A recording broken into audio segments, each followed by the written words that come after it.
Hello' everyone, নমস্কাৰ। সকলোকে পুনৰ স্বাগতম জনাইছোঁ মোৰ ইউটিউব চেনেলটোলৈ। আৰু আজি বহুদিনৰ মূৰত পুনৰ এটা নতুন ভিডিঅ'লৈ আপোনালোকৰ মাজলৈ আহিছোঁ। আৰু আজি বনাম য়াখনি পোলাও আৰু চিকেন।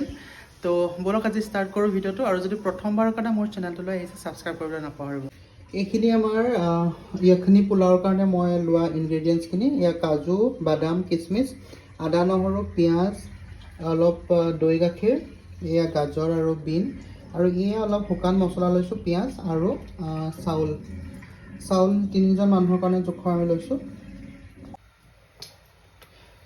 এইখিনিতো আমি কুকাৰতে বনাম, সেয়ে মই মিঠাতেল ইউজ কৰিছোঁ।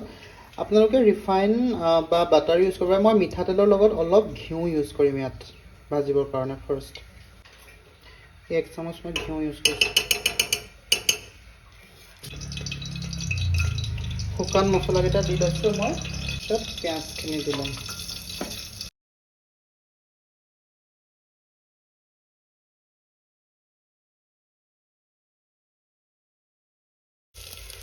অকণমান আদা নহৰু দি দিছোঁ, আৰু লগতে মোৰ কাটি থোৱা চব্জিখিনি অলপ দি ভাজি ল'ম এতিয়া।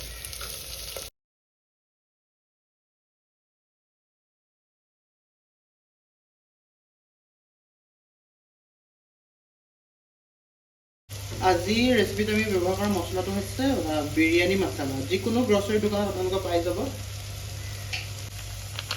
এইখিনি মই ড্ৰাই ফ্ৰুটছখিনি দিছোঁ। আৰু এতিয়া মই আমাৰ চাউলখিনি ধুই থোৱা চাউলখিনি দি দিম, আৰু চাউলখিনি দি অলপমান ভাজি ল'ম।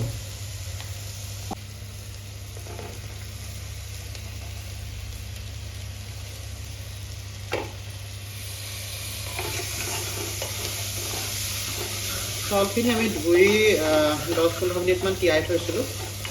তো এতিয়া ভালকৈ ভাজি ল'ম অকণমান। আৰু এইখিনিতে অকণমান সোৱাদ অনুসৰি আপোনালোকে নিমখ দিব।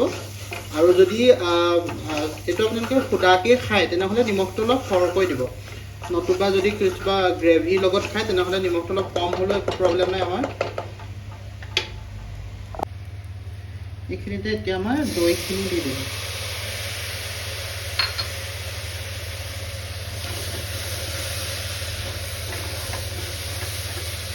দৈ আমি 3 বাতি চাউলৰ কাৰণে 1 বাতি দৈ লৈছোঁ। আৰু ইয়াত পানী ইউজ কৰিম, নতুবা গাখীৰ ইউজ কৰিবও পাৰে আপোনালোকে, কোনো কথা নাই। কিন্তু আজি আমি পানীয়ে ইউজ কৰিম।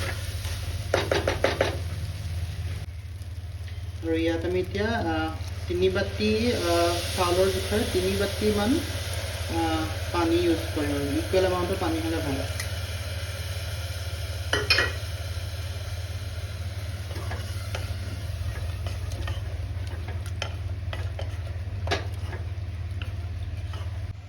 আৰু ইয়াত কেইটামান পদুনাৰ পাত মই ইউজ কৰিছোঁ। আৰু এতিয়া আমি এইটো চিটি ঢাকনাখন বন্ধ কৰি 2টা চিটি অহাৰ কাৰণে আমি ৱেইট কৰিম, আৰু আমাৰ য়াখনি পোলাও ৰেডি হৈ যাব। আৰু বাই দ্য টাইম মই এতিয়া নেক্সট মোৰ চিকেনৰ ৰেচিপিটোৰ কাৰণে প্ৰিপেৰেশ্যন ষ্টাৰ্ট কৰোঁ। চাই থাকিব আপোনালোকে।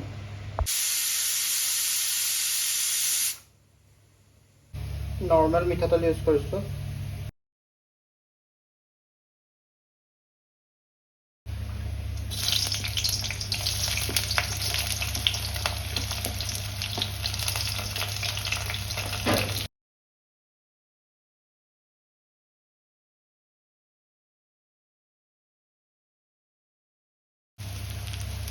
আদা নহৰু কাটি থোৱা,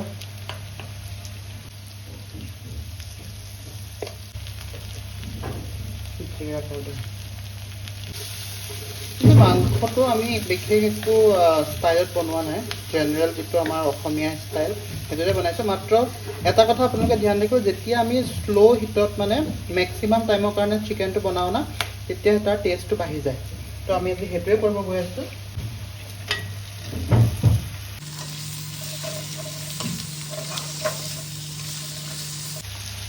এতিয়া মই ইয়াতে আলু আৰু বিলাহী সকলোখিনি এতিয়া একেবাৰতে দি দিম, আৰু একদম ল' হিটত, ল' ফ্লেমত মেক্সিমাম টাইমৰ কাৰণে মই কুক কৰিম।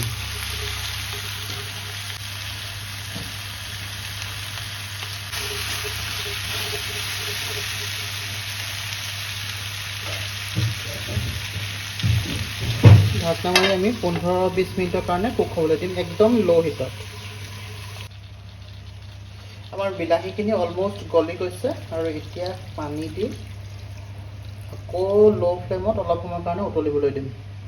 আকৌ এতিয়া ঢাকনা মাৰি উতলিবলৈ দিম।